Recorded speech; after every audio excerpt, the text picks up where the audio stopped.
Welcome to the show, everybody. This is the Farzy Show, presented by MyBookie, mybookie.ag. Live audience, definitely dealer time. I acknowledge, I accept responsibility, and Miss Scusi. Very busy day yesterday for only having one team actually play a game in the Philadelphia Phillies. The Eagles had OTAs, as we know. We got a little glimpse with Tyler Steen being your starting right guard at OTAs. Take everything and go, all right, it's OTAs. This isn't the final depth chart or whatever. However, it does give you the first idea. Love seeing that. At least it gives us some idea, again, of what could happen during the regular season. And then I feel one of the most valuable parts of an OTA session is when you hear from some of the veterans, some of the younger players about their new coordinators. And we didn't get much on Kellen Moore from Saquon Barkley. We didn't get much from Tyler Steen in that regard. But what we did get was Jalen Carter talking about his new defensive coordinator, Vic Fangio. And we did get Darius Slay talking about his new defensive coordinator, Vic Fangio. First impression, here's what I deduce from all of it. Ready? Great. Fantastic. Now, I understand that some people might just look at it and go, well, what are you going to say? You're going to throw Vic Fangio under the bus after a couple of OTA sessions in voluntary camp? No, of course not. However, you might not go over the top with some of your compliments. You might not go over the top with, oh, man, you love the guy, like Jalen Carter does. We also, outside of just their reaction to the coordinators, we also have maybe some of their goals going into this season. Jalen Carter's goal, and I love this, it seems to be a theme when you talk about the defensive tackle unit, staying in shape, conditioning, stamina, so that week 18 in the NFL, well, hopefully week 18 in the NFL, you have the day off if you're a starter. Hopefully that's the case. But let's just say week 16, week 17, week 18, these guys are still raring to go. Jordan Davis, Jalen Carter, ready to bring that fire as the season winds down and as the postseason gets underway. So I love hearing that from Jalen Carter and seeing that from Jordan Davis. We do have no James Bradberry at OTAs. They're voluntary. However, I feel like if you're getting a new defensive coordinator, you want as much exposure as possible. But I was asked yesterday by Dan Cilio when I was on his program, what's my takeaway from James Bradberry not being there? What's my take on James Bradberry not being there? Here's my take, and it's piping hot. Ready? Here it is. Here it is. Get ready for it. All right, stretch. Take a warm-up lap. And here it is. You should get used to James Bradberry not being there. If you're Vic Fangio, if you're Darius Slay, if you're the Eagles, if you're in the Eagles fan base, you should get used to James Bradberry not being there because James Bradberry is not going to be there. I am convinced that James Bradberry will not be playing football for the Philadelphia Eagles in this upcoming season. And I'm going to assume where the Eagles could save a couple of dollars there with a post-June 1st release. I'm going to go ahead and assume that he is not going to be there. And from a lot of people that I've heard now that cover the team on a daily basis that are down there, they're feeling the same thing. And listening to Howie Roseman around the draft, they're not too confident in James Bradberry playing football for the Philadelphia Eagles anymore. They drafted 2 corners, people. In the first and second round, took 2 corners with their first 2 picks. What more do you need to know? Darius Slay, by the way, feels fantastic, in case anybody was wondering. I was listening to him yesterday. Darius Slay talking about how he's still like the fastest guy on the team at 33 years old is exactly what I needed to start things off. And we'll get into that whole conversation. But where we're going to start things off today is with your Philadelphia Phillies. The Philadelphia Phillies are off to their greatest start ever. The Philadelphia Phillies have been around since Chester A. Arthur was president of the United States. Since milk was free, everyone had a cow back then, so you didn't have to pay for milk. But anyway, Chester A. Arthur was president of the United States in 1883. How do I know that? Because I looked it up. I was thinking of a reference of like everyone's, oh, that was during the Clinton administration. Okay, to hell with that. 1883. The Phillies have been around, and they've never had a start to the season like this. It's one of those things that you've been waiting to say. If you're in my situation where you're like, hold on, 1993, 1970, 1976, you've never had a start like this to the season. Like those 2 seasons compared to this one. All right. Well, now through their first 50 games, 36-14, you are off to the best start in your franchise's history. That is saying something when you go back that far, ladies and gentlemen. 1883, and you haven't seen a start like this. I was thinking about this yesterday because I was driving around, listening to some of my old friends there at WIP, and I'm hearing the euphoria, not just in the host, but I'm hearing the euphoria in the callers and all that stuff. And I know how excited you guys are as well about this season. And it got me thinking about the dreaded conversation in Philadelphia. Like, I hate the worst thing you could ever do, I think, is a nickname show. It's like, oh, well, I remember one time when I was producing for Howard Eskin, we did a nickname show on Ryan Howard. Ryan Howard was just in the midst of mashing 58 home runs and all that with that incredible MVP season. And, he didn't have a nickname. What's Ryan Howard's nickname? Blah, blah, blah. And then it came out later, years later, I think, maybe a year later, with Charlie Manuel calling him the Big Piece. Okay. But this is before he was the Big Piece. All right. And I remember thinking people calling up with these. I don't even remember. They were so terrible. And I just remember thinking, if I'm ever in the position to host a show, I'm never going to do a nickname show. Okay.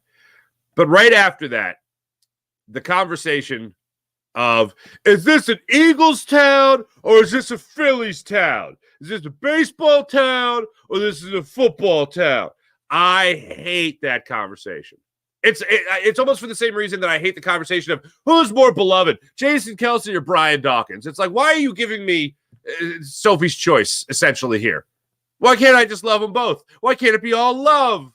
I mean, if I have $5 in my pocket and I can only buy a beer for one of them, oh man, who am I going to choose? Like that kind of thing. I hate it because I just want to enjoy what we have. But this is where I kind of deviate from that. I'm in the same neighborhood, but I'm in a different house. Even when the Eagles are playing great, like for instance, the Eagles go 10-1 last season, and everyone was waiting for the shoe to drop. Don't get me wrong. We enjoyed it. They were finding ways to win. It was great.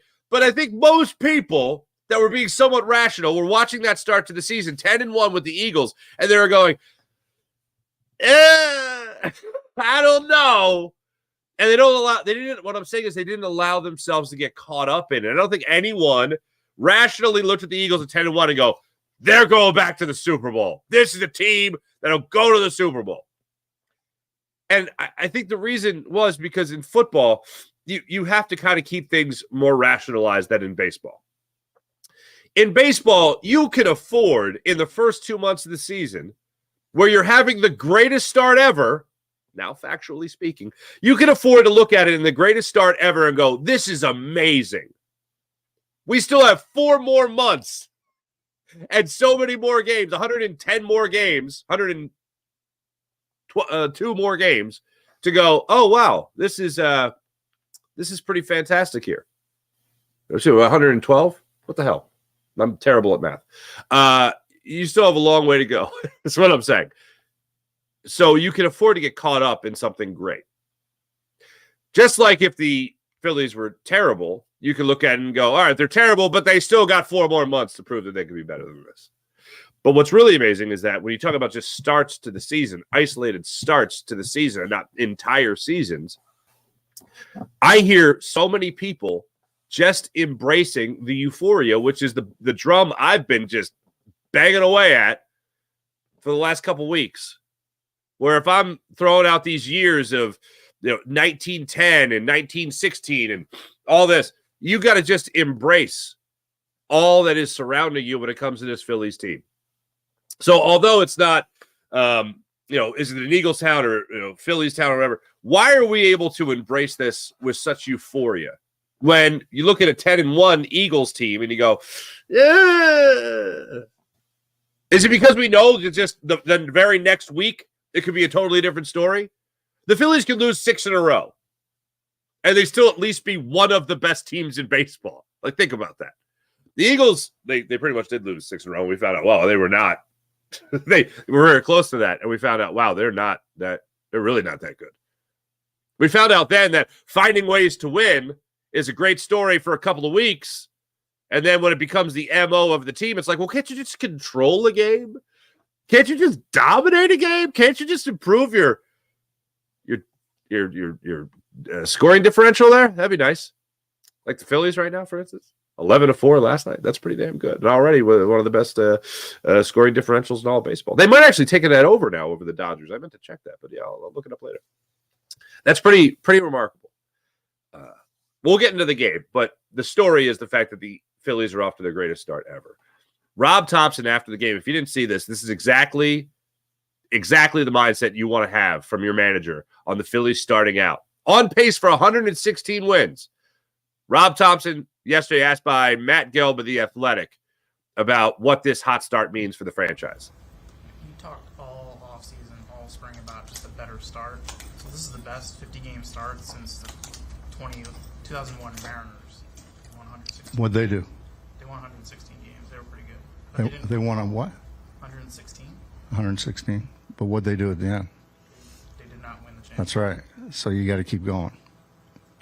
It's you just got to keep grinding, keep pushing all the way through. Translation, this is adorable. It's great. It doesn't matter if you don't win in October.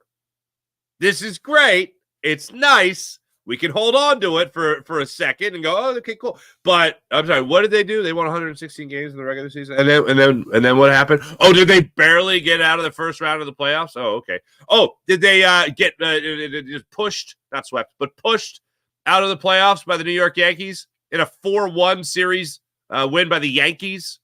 116 games, cool. No championship. There's no parade down Broad Street for Alec Boehm being as clutch as he is with runners in scoring position and 2 outs. There's no parade down Broad Street right now for Ranger Suarez being 9-0 on the season. There's no parade for that. There's no parade for being 36-14. There's only a parade.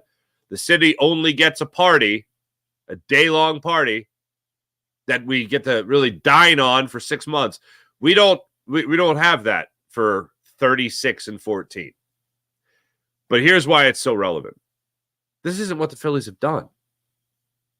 The Phillies have waited till, as we well know, June to start playing some great baseball. They don't start off like this. Also the idea of guys in spring training coming out and saying how they want to get out to that great start. And that's what the question was there from Matt Gelb. You want to have a strong start. You don't want to just let the Braves run away with everything, right? No, you don't want that. You got to hold your own in the beginning of the season. And being the best team in baseball is far beyond just getting off to a great start. A good start, even. The fact that they set the goal out for themselves to kind of do something they hadn't done before, of having that strong start, and they have accomplished that to the nth degree. Yeah, I would say that this is pretty special. As far as the game last night goes, if you had to sum up why this Phillies team is 36-14, 22 games over 500, if you had to sum that up, and you had to talk about maybe something like, all right, Alec Boehm's great, Bryce Harper's great, the pitching staff's great. Like, give me a name that's kind of under the radar. Like, why is this team doing so well? The name I would give you is Edmundo Sosa. That's the name I'd give you, because last night is a perfect example of it. Plays great defense at the shortstop position. I might have to amend. He's making me think, maybe he's the best shortstop on this team. With a healthy Trey Turner in terms of defensive shortstop. A couple of great plays last night. But also the 3-run home run. You're talking about a guy who had a 400 on base percentage in last night's game. Like, going into it. 400 on base percentage. Guy hitting over 300 going into last night's game. And this guy's a part-time player who just goes up there and mashes for you, who just goes up there and plays great defense wherever you put him. If I had to say, well, why is things going so well? Your pitching's great, your hitting's great, but they'll give me under the radar guy. Under the radar guy, without question, Edmundo Sosa. The fact that he's having such a great year, despite playing sparingly before the Trey Turner and injury, and even now, you're seeing him go out there and hit and play great defense. Like, when everything is clicking on all cylinders, when I say everything, I don't just mean the generality of pitching and defense and hitting. I mean the guys that you call on off the bench are also having great years. Cody Clemens comes up and mashes baseballs for you. It's like there's something in the water in that clubhouse that is just making everybody have career years at the same time. And that's one of the things when you do go back to 1993 and you talk about what this team did in 93, you're talking about all these players that weren't Hall of Famers by any means having career years at the same time. Pete Incaviglia that year hit a home run every 22 at-bats. What? Like, think about that. That's insane. And then this year, you have guys. That 93 team had platoon players. This team doesn't really have platoon players, really. Center field is probably the closest thing you really have to that. But without the injuries, you just pretty much have a very similar lineup night in and night out. But everybody stepping up to the plate and having career years, both at the mound, everyone's toeing the slab as well, stepping up to the plate, toeing the slab, everybody having career years. This is pretty damn special. But if I had to sum it up, I'd say, well, even Edmundo Sosa is having himself a career season. So how are you 22 games over 500? Well, Edmundo Sosa's right there, folks. Right there, getting things done. And that's what's so special about it.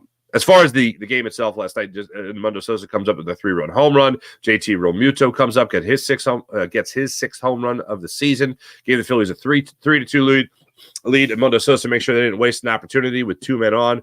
And really, speaking of opportunities, woo, baby, this Rangers team is not very good. They have the title of defending World Series champions. 4 errors in the ball game and a couple of mental miscues as well. Not a very good baseball team. And Alec Boehm continues to rake. It wouldn't even felt like a Phillies game without Alec Boehm driving in a couple of runs. So now him and Marcelo Zuna are actually tied for the major league lead in RBIs with 46 on the season. But the Phillies came up. They took advantage of every opportunity that was presented to them. Every mistake that was made by the Rangers, the Phillies made sure that they went out there and they capitalized on those mistakes. And they did what a good baseball team should do, which is take what they're given. And I look at a pitch that Edmundo Sosa hit out of the park last night. It's deep right field, about 6-7 rows back. He just got a sinker a little away, not on the outer corner of the plate, outside corner of the plate or anything like that, but dropped the barrel of the bat on it, went with the pitch, and it went the opposite direction for a home run. The first 3-run home run of Edmundo Sosa's career. Funny. But that's what he did. He just went with the pitch. Something Alec Boehm has done time and time again this year. You have Bryce Harper stepping up. He hits his 12th home run of the season. He's only 1 behind Shohei Ohtani. Think about that. For top 4 in Major League Baseball. Not bad, Bryce Harper. Not bad at all.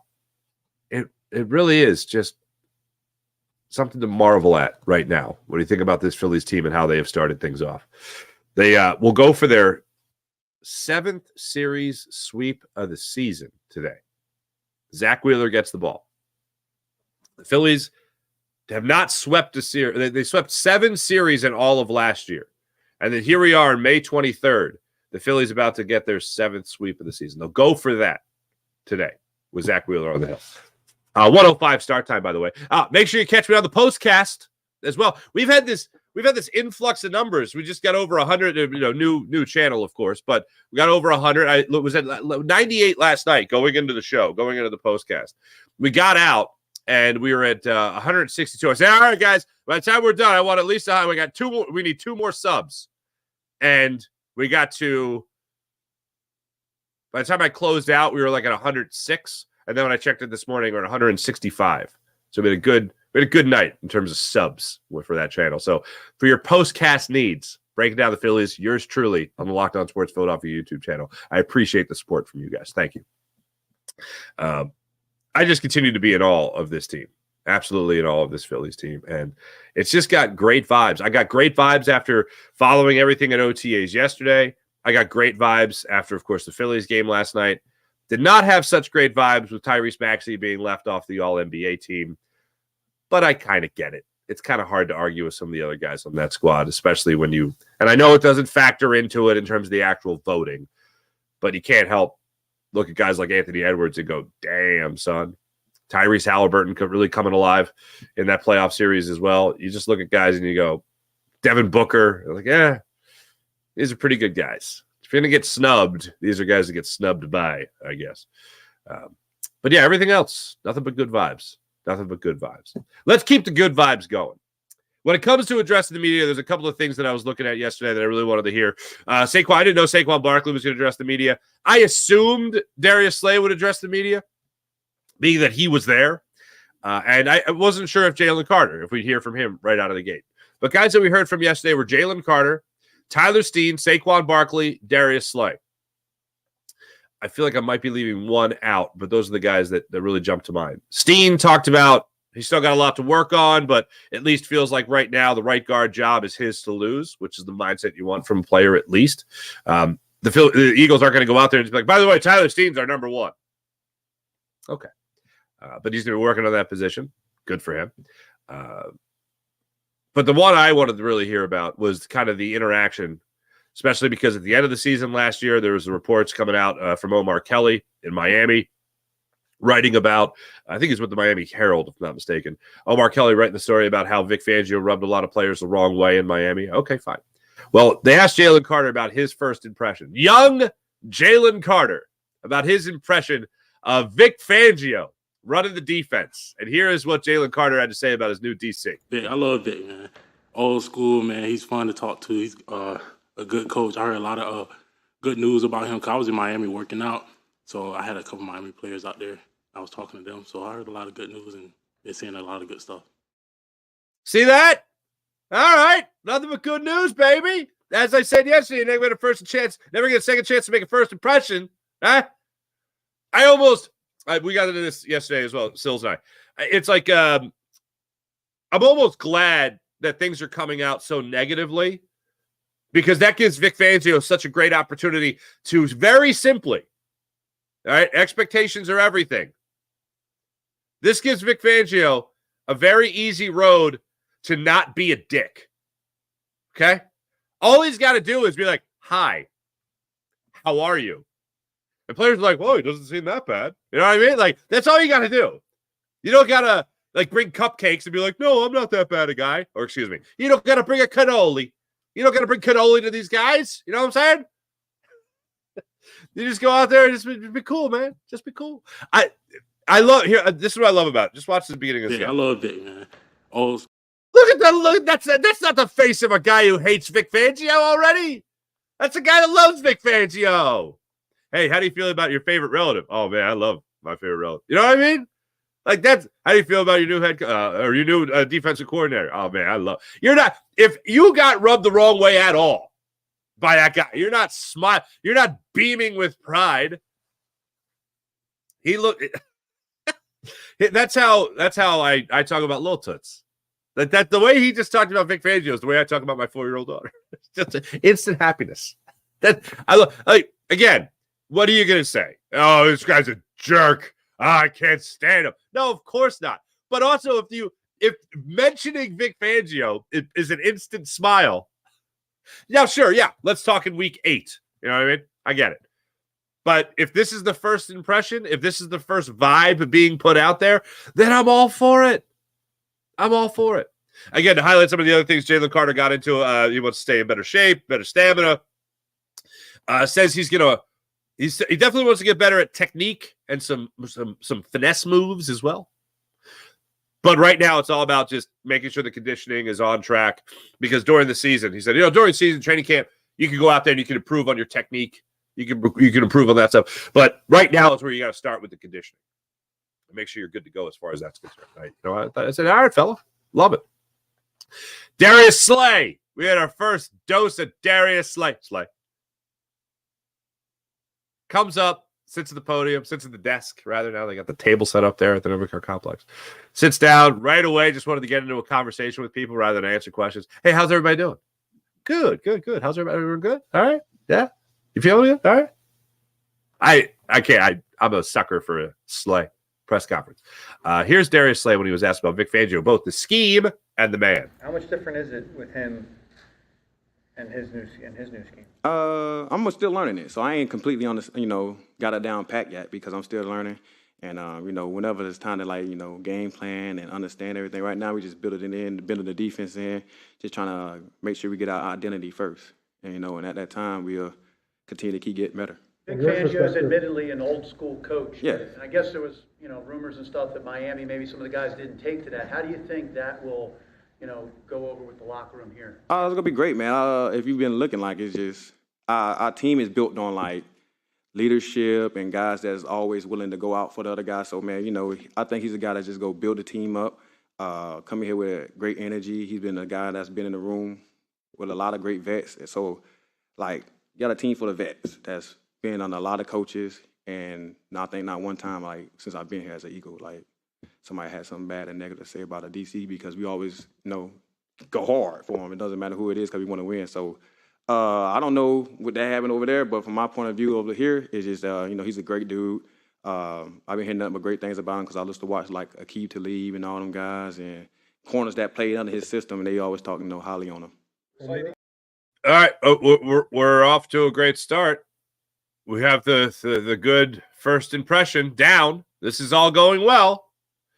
It's tracking. I love that I haven't heard anything bad. Really? You haven't heard anything bad? Okay.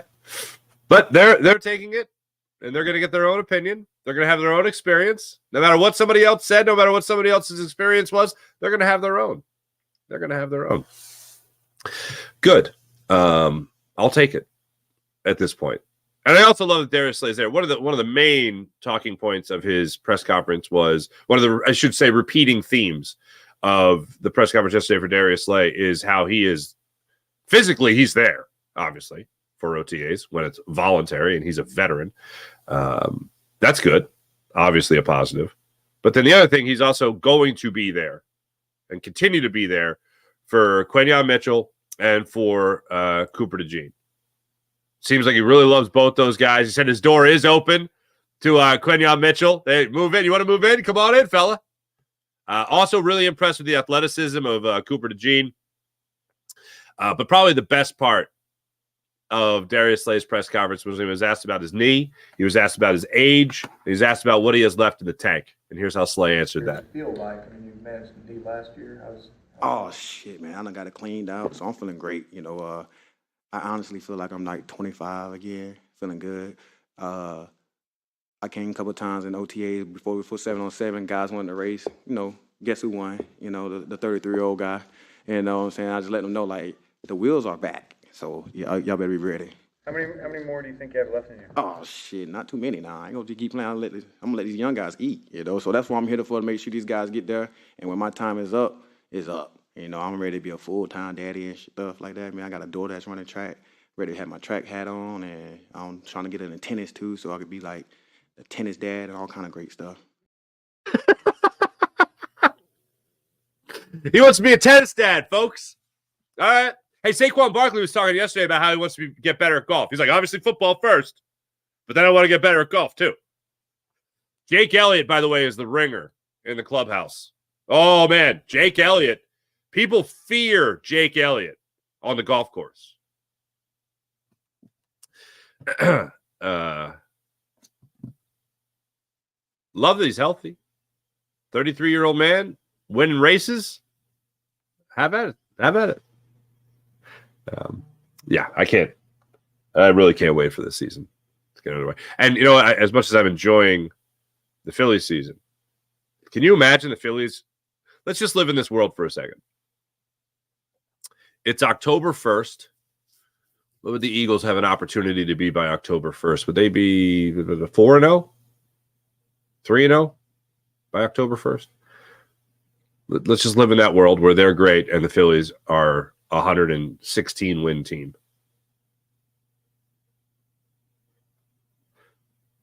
That could be our reality, folks. That could be our reality. And I would love for that to be the reality. Phillies about to start the postseason. Eagles would have an opportunity to be 4-0. They have 4 games before October 1st. They play the Bucks on the 29th of September. 1 o'clock kickoff in Tampa for that one. So they have 4 games under their belt in September because they start a little earlier. They start that Friday. On the 6th. Hey, Eagles and Phillies. Let's have that be our reality. I'll take it. One last thing from practice yesterday, and it's one of those things that's it's obvious, but then you hear the player talk about it, and you go, oh, yeah, this sounds pretty damn good. Imagine being Saquon Barkley. Imagine being with the New York Giants. Yeah, sorry to put that on you, but just imagine that for a second. And Saquon Barkley is looking around that huddle, and he looks at Daniel Jones, and he looks at Sterling Shepard. He's looking around, and he's like, oh, geez, I don't know about this group, okay? You look at that offensive line, and then you come to Philadelphia, and you get in the huddle for the first time as a Philadelphia Eagle. Saquon Barkley yesterday was asked about why he thinks this offense can be special. I mean, for me, like I said, it's new. Just going out there trying to learn the system. Biggest thing, that struck me is our first 7-on-7 huddle. You see A.J. Brown, Devontae Smith, and Dallas Goedert and Jalen Hurts. It's not a bad group to be out there with, and that's not even including the offensive linemen. But we're all just coming in, buying in, trying to learn the playbook, trying to learn the system, and trying to get better each day. Just looking around. Imagine being in that huddle at the NovaCare complex and going, this is my new home now? I get to play with these guys? This is fantastic. I can't help but to be giddy about the Eagles and the Phillies right now. Sixers, I have my questions. Flyers, I have my questions. But I just can't help the overall, I'm smitten. Look forward to watching every game when it comes to the Phillies. It's just every single chance the Phillies have to either bail out their pitcher or their pitcher bails out the hitter or hitters or whatever the case may be, they do it. It's amazing. I just expect. I said this yesterday's show. A guy gets on first base to lead off, and I go, that guy's going to score. It just feels like that's the way it's going to go down. Or Taijuan Walker struggles. Ranger Suarez struggles in his first 3 innings. Both guys struggle. The only difference was Taijuan Walker couldn't right the ship. Ranger Suarez did right the ship. And I'm watching the Phillies, and I'm going, oh, they'll pick each other up. They got this, and that's exactly what happened. I'm just listening to the Eagles talk about OTAs in this new environment for guys like Saquon Barkley, listening to Jalen Carter talk about how he wants to reach his full potential at the NFL level, talking about how a guy like Fletcher Cox is staying around and staying available to help out some of these younger guys move into those more veteran roles like a Jordan Davis or a Jalen Carter. Yeah, I love hearing that. Did you guys catch this the other day? Jason Kelce was on with John Clark. John Clark got to interview Shane Gillis yesterday. John Clark might be a bigger fan of stand-up comedy than me. John Clark has actually been to the Comedy Store in Los Angeles, so he wins. I'm definitely more of a comedy fan than that Corey Seidman character. That's right, Corey. You're still behind John Clark and me in terms of comedy fandom. But anyway, but Soup, you're a bigger fan of Soup than me. But anyway, where the hell was I going with? Damn it, I lost my train of thought with my Family Guy brain. But anyway, John Clark was talking to Jason Kelce. This is where I was going with it. On his Takeoff podcast. And Jason Kelce talked about how he's around the NovaCare complex a lot. Well, John Clark asked him about, hey, a lot of players are saying you're still around the NovaCare complex. Jason Kelce used the excuse of a free lift. He gets to use the gym for free, probably for life. Which, sure, fine. Absolutely. But I just love the idea of Jason Kelce still taking advantage. Oh, wait, I get a free gym membership out of this? Cool. Either way, I think he's using that to, yes, sure, stay. He looks svelte. He looks like he's lost some weight now that he's going into retirement mode. Bo Allen, the old warthog Bo Allen, who was known in college as Fat Thor, is now a rather skinny individual.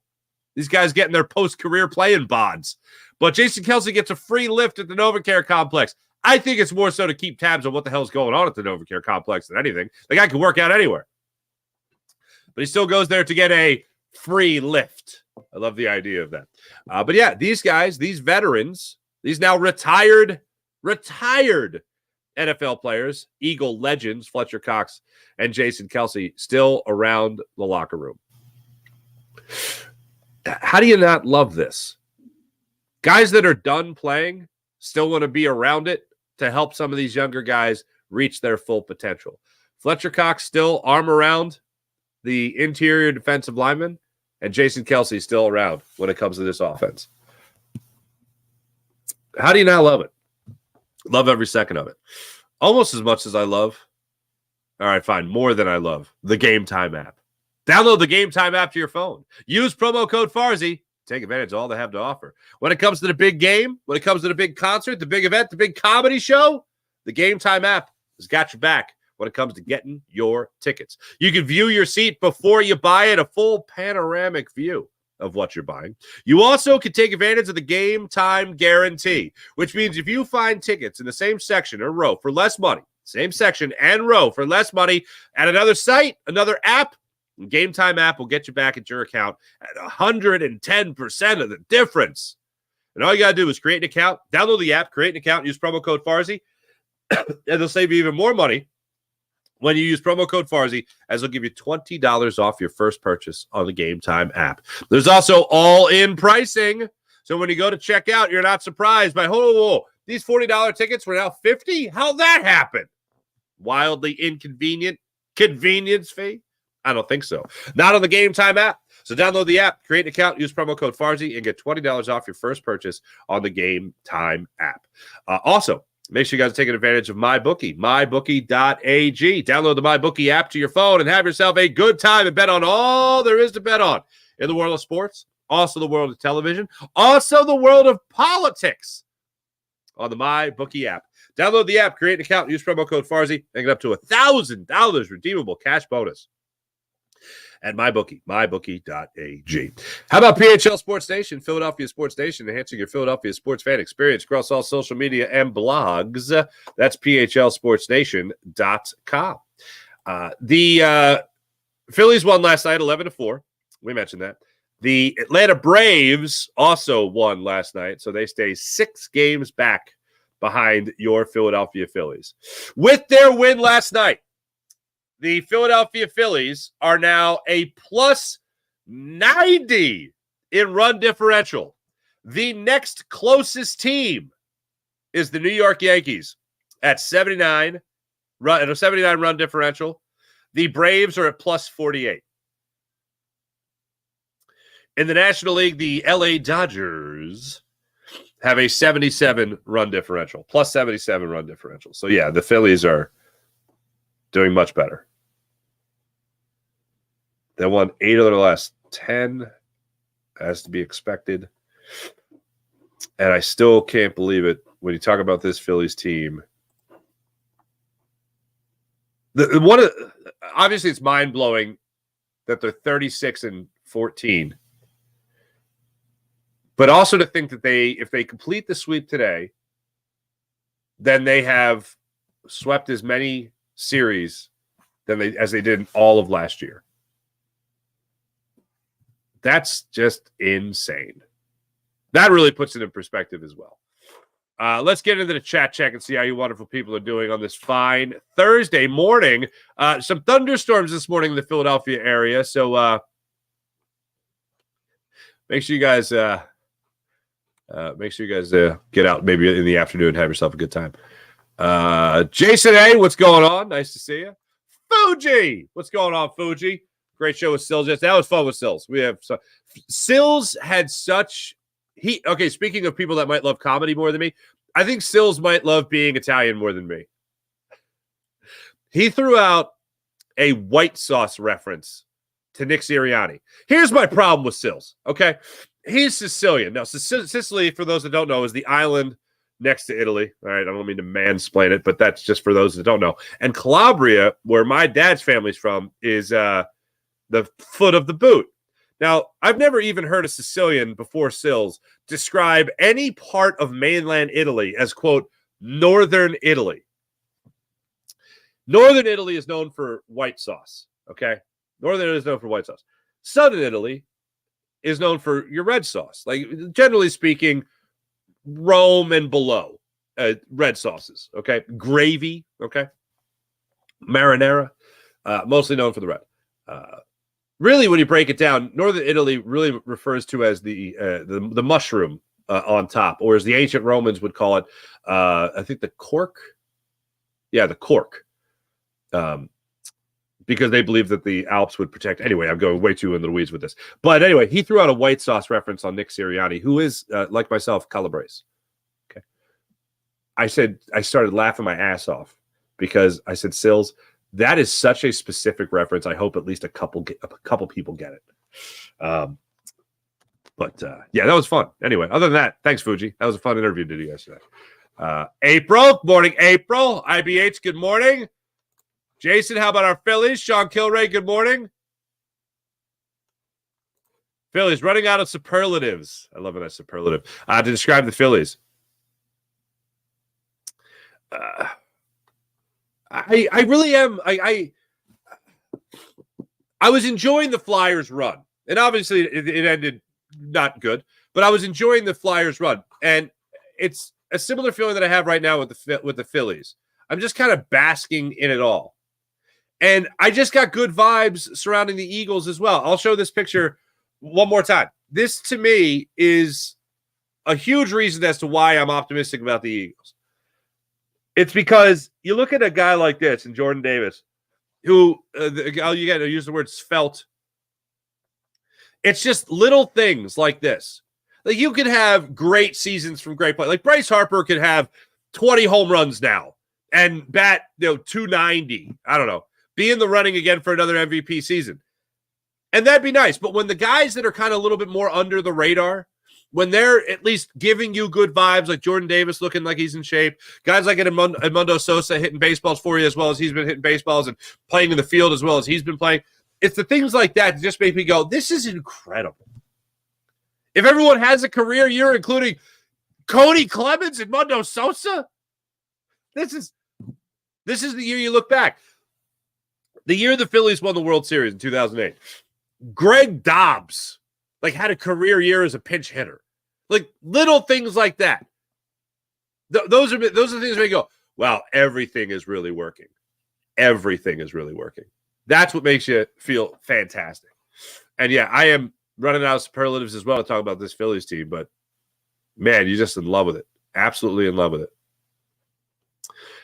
Jason A. I love when Farzi's on other Jacob shows. Thank you, Jason A. I appreciate that. We have ourselves a good time. April, I did notice that right before I hit go. Love when the chat gets going without the show even starting. Yeah, I looked up and I saw that there were like 8 comments already. I'm like, it's probably everyone just breaking my cojones. And no, it was you guys just having a good time without me. And I appreciate that. That's why we all come to the Farzy show. That's why we come to the Farzy show. We're all hanging out here together. IBH, thumbs up. What's popping? Twiz, what's going on? Steen is going to win that job for sure, says Jason A., the right guard spot. CZ, good morning. Adam, what's going on? William Stark, the Fightins are on a roll. Philly is a sports town. Here's how I like to answer that question. Whenever somebody, first off, look, the Eagles are king.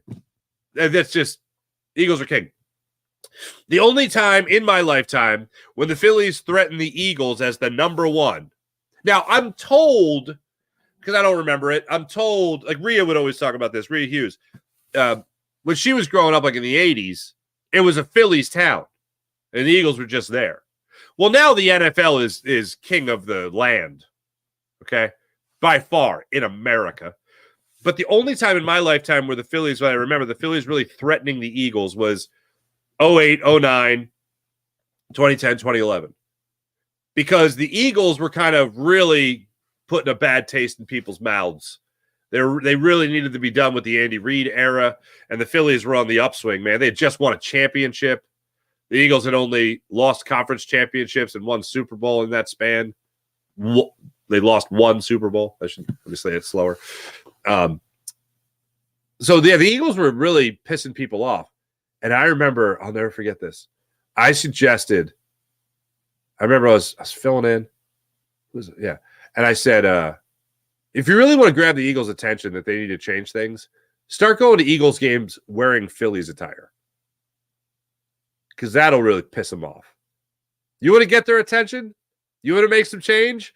The most silent and subtle protest.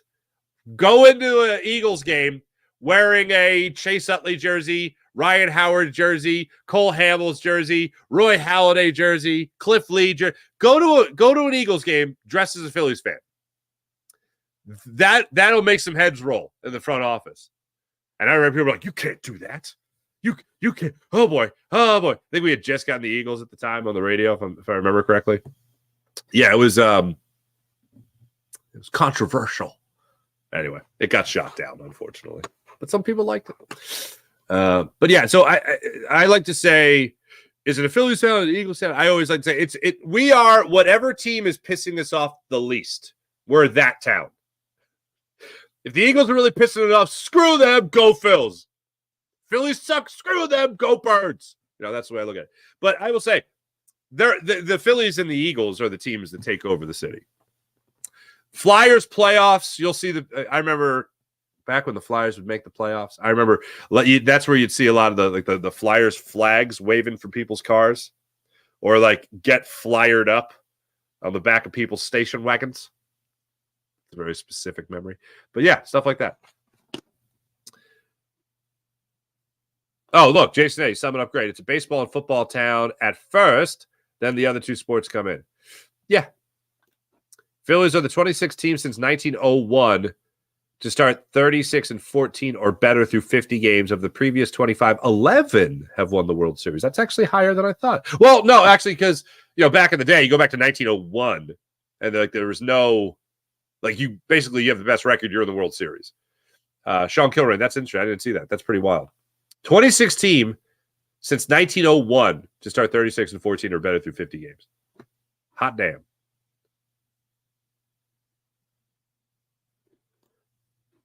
Sean Kilrain, 4 other teams did it in the wild card era. The 98 Yankees, they won the World Series. The 95 Indians won the pennant. The 01 Mariners, the 98 Braves lost the league championship series. Hot damn.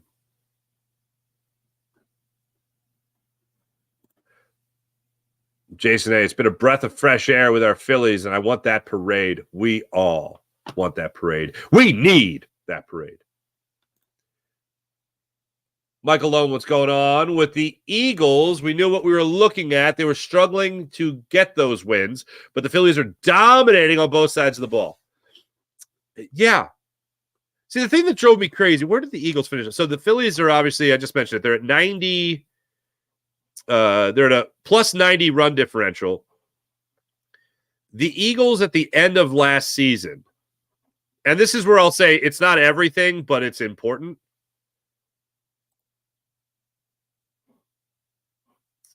What the heck is going on? League, okay. Oh, God. Holy Stromboli. Wow, okay. Come on. Big bucks, no whammies. All right. The Ravens led the NFL with a plus 203 scoring differential. All right. They at least went to their conference championship game. Right after that was the Dallas Cowboys at plus 194. We know how that ended. Wah, wah. The 49ers were at plus 193. The Eagles ended up at plus 5. The teams that went to the Super Bowl, the Kansas City Chiefs plus 77, San Francisco 49ers plus 93. So, yeah, plus 5 ain't going to do it. For perspective, the Raiders were plus 1. The Jaguars were plus 6. Good God, man. Now, scoring differential, does it really matter? It's not everything, but it helps show that you're controlling games no matter who you're playing. So, yeah, not great. Not great. It matters. It matters a little bit. The number that I go to that's even easier to break down is that when the Eagles went to the Super Bowl 2 years ago, they had won 6 games by 10 or more points. They only won 2 games by 10 or more points last year. Sean Kilrain, I need to have Nicky 3 buttons have to sit the bench. Needs a breather, have Witt or Pache play for him on the bench. Do you agree? I do. Yesterday, though, I will say this. Great at bats. I think every at-bat he had yesterday was 7 or 8 pitches. He worked 3 walks in the game. look, it shows you how bad he's doing if I'm being like, well, he walked well. You know what I mean? But yeah, I would. If you're facing a lefty today, so they'll probably have him out there. But next righty that you face will probably out there in Colorado. Maybe that's where you give him a day off. But I think that would absolutely help him. I think that would absolutely help him, Sean.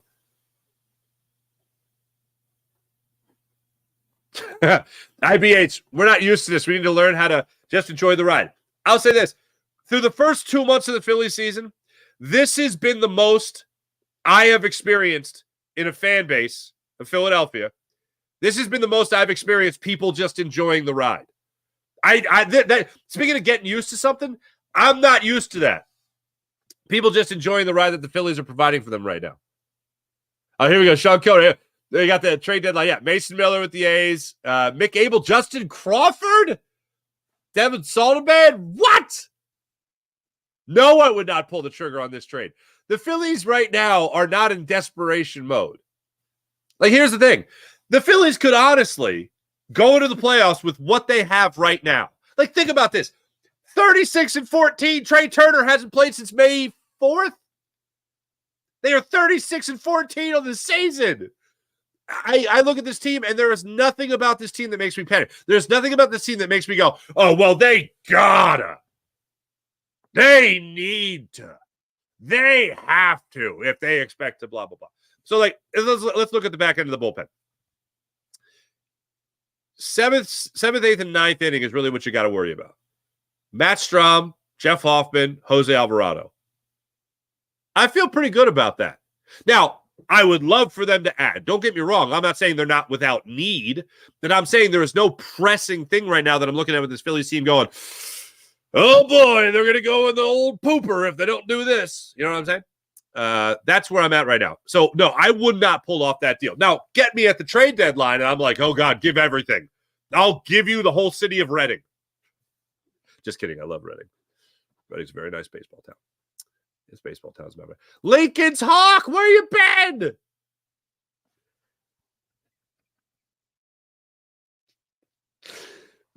It definitely gives me 2017 Philadelphia Soul vibes. The people have been saying that. Lincoln's Hawk, great name. Carter is my kind of guy. Old school. Let's go. There we go. Sean Kilrain. Love it. Ooh, IBH, great point. Loving the old school guys. Love it. Saquon Barkley went from the Little Giants to the Beast of the East. Jay Stay, Carter will be a monster this year. April, I did see this. The video of the Braves fan getting tased was a win for Phillies fans, too. Yeah. Oh, that reminds me. A buddy of mine just went down to. Is it still true? Is it Truist Park or something like that? I need a full report on that park. But yeah, the Braves fan getting tased. Hey, look, we've been through it in Philly. What can I say? Carlos, what's going on, Carlos?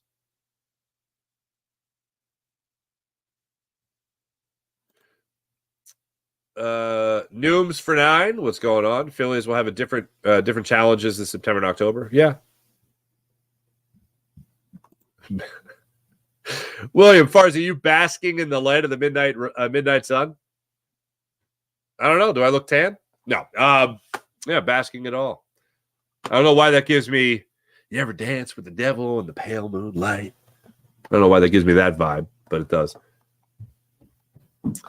Cassie with a few walks is a good sign. I look. I'm not saying it's not. I agree. IBH reminds me of 1980.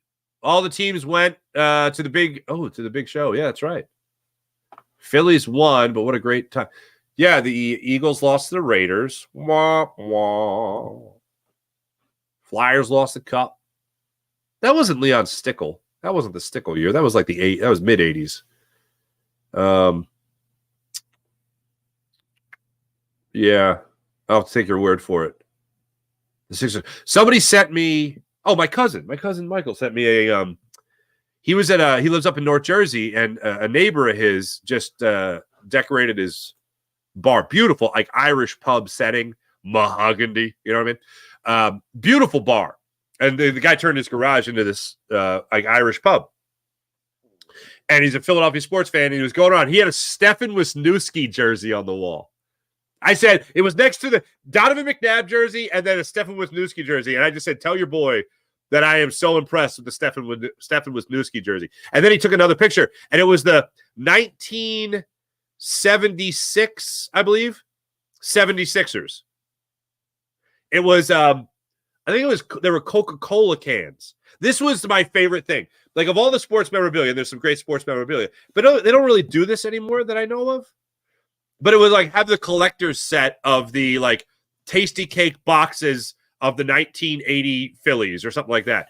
Or in this case, it was like the 1976 Coke can 76ers. And it was really cool. It was like team of the year, something like that. And like Doug Collins was on there, and was Dr. J on there? I think Dr. J was on there. It was really cool. They don't do that anymore. But the guy had the complete collector's set in his, barrage, if you will. But yeah, teams don't really do that. So anyway, you mentioned 1980. It made me think of that.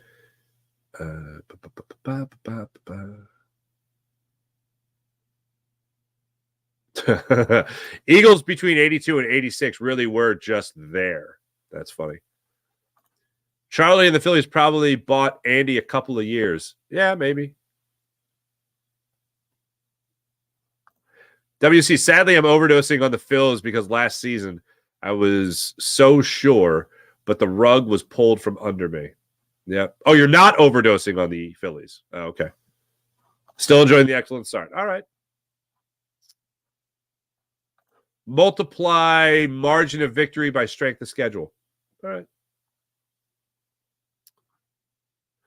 Definitely reminding yourself, Jason, to enjoy it. That's good.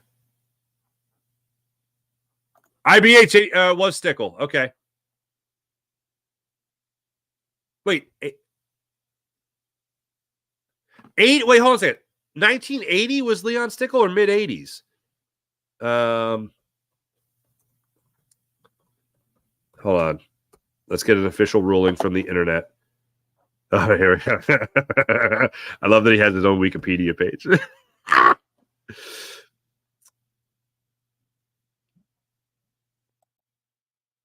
It was 1980. Okay. Good God.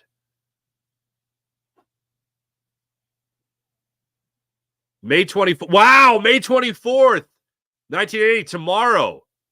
It'll be 44 years. Yeah, 44 years. The Islanders and Flyers play Game 6 of the Stanley Cup Finals at the Nassau Coliseum on Long Island. They had a 3-2. The Islanders had a 3-2 series lead with the game tied at 1 in the first period. Dwayne Suter scored to give the Islanders a 2-1 lead. The problem was the play should have been whistled dead for offsides.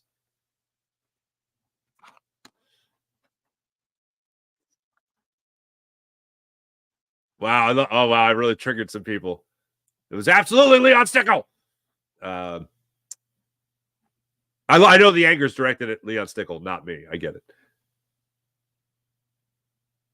Oh, Noobs, you were 8? Oh, I'm sorry to hear that. That's rough, seeing that at 8. I was 10 when Joe Carter hit that home run. First of the fourth. Oh, God. They ran into dynasties, man. They ran into dynasties. Paul Mancini, Eagles prediction through 4 games, bye week 2-2. I could see it. Hey, thanks everybody in the chat. You guys are wonderful as per usual. Let's get to the morning rush brought to by Sky Motorcars, SkyMotorcars.com. First and foremost, your Philadelphia Phillies will go for their 7th sweep of the season when they take on the Rangers this afternoon. What the heck is going on? There we go. Rangers this afternoon at 1:05. Zach Wheeler gets the ball for the Phillies. 1:05 start time. He goes against Haney. Andrew Haney, 0-5 on the season with a 4.43 ERA. Yikes. But a left-handed pitcher. I thought he was supposed to go yesterday. He did not. Zach Wheeler, 5-3 with a 2.52 ERA, and he is coming off one hell of a start. Another 7-inning, a 7 1/3 innings pitched, 2 runs, both of them earned on 3 hits, striking out 6 against the Washington Nationals. So that's what the Phillies got going on tonight. In the NBA, looking at the NBA playoffs last night, the Dallas Mavericks jumped out to a 1-0 series lead on the Minnesota Timberwolves. Luka Doncic dropping in 33 points, not too shabby. As for today's game, 8 o'clock tip-off in Boston between the Pacers and the Celtics. Pacers took game 1 of that series, so they're up in that one 1-0. That's what's going down in the playoffs in the NBA. Thanks for watching. Thanks for listening. My name is Mark Farzetta. Make sure you guys stay with me here, okay? Make sure you guys like and subscribe to The Farzy Show. Make sure you guys like and subscribe to Jacob Media. And make sure you guys hop on over to Locked On Sports Philadelphia. That's Locked On Sports Philadelphia, that YouTube channel. Like and subscribe, and then make sure you guys see me for all your postcast needs on Locked On Sports Philadelphia. That's Locked On Sports Philadelphia. I'll be on right after the Phillies game today, the 1:05 start time, where they complete the sweep of the Texas Rangers. Let's enjoy. Thanks for watching. Thanks for listening. Have a great rest of your day, everybody. My name is Mark Farzetta. See you guys this afternoon after the Phillies complete the sweep. See you then. Bye.